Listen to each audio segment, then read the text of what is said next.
Got some bike parts for the BMW.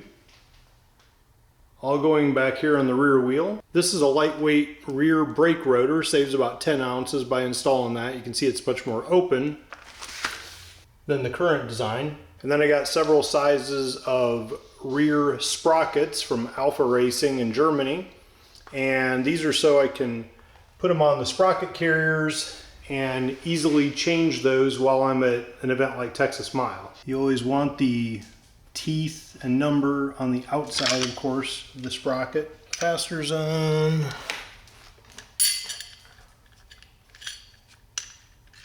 Time for the wrench.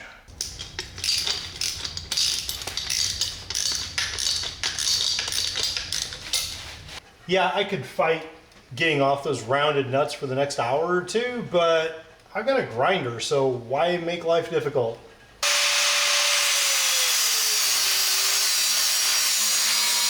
Grinder took about 5 minutes, would have taken probably an hour with wrenches. There's the old rotor. There's the new lightweight one. My vise isn't exactly suitable for what I'm wanting to do with this, but realistically, you've got a bolt spinning through there with a nut on the other side. You just need to brace both sides.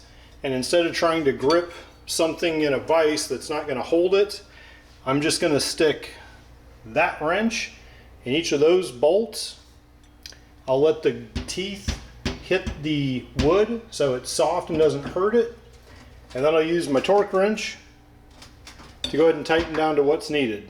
Can lay that wrench up against that piece of wood so it's angled down into the table and in that crevice. That'll hold that still. And then obviously I'll just put my weight into this and squeeze the two together.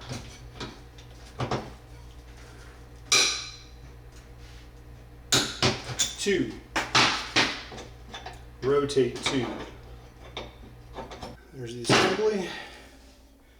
Again, got your tooth count facing outward, and those are where the cush mount goes in. Taking the new sprocket, add it up in here. There, that's in.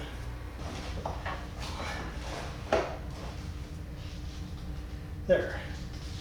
We're just sliding that ramp back. Everything kind of slipped into place. I want to grease that axle.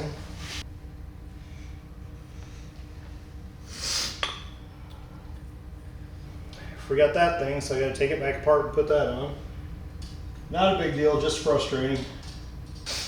Disc is between the brake pads.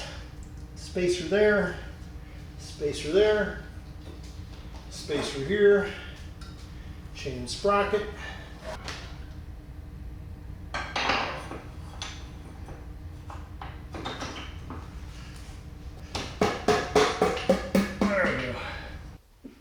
There we go. Now I just got to put the axle nut back on.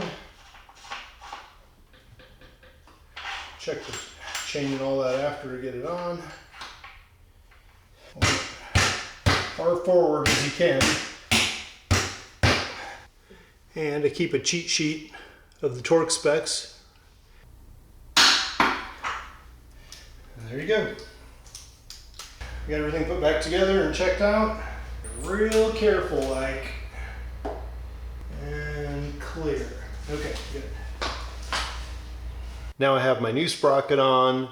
I've got two sprockets, one up in tooth and one down in tooth, so I've got some adjustment options, and I have my lightweight rotor on, saving 10 ounces.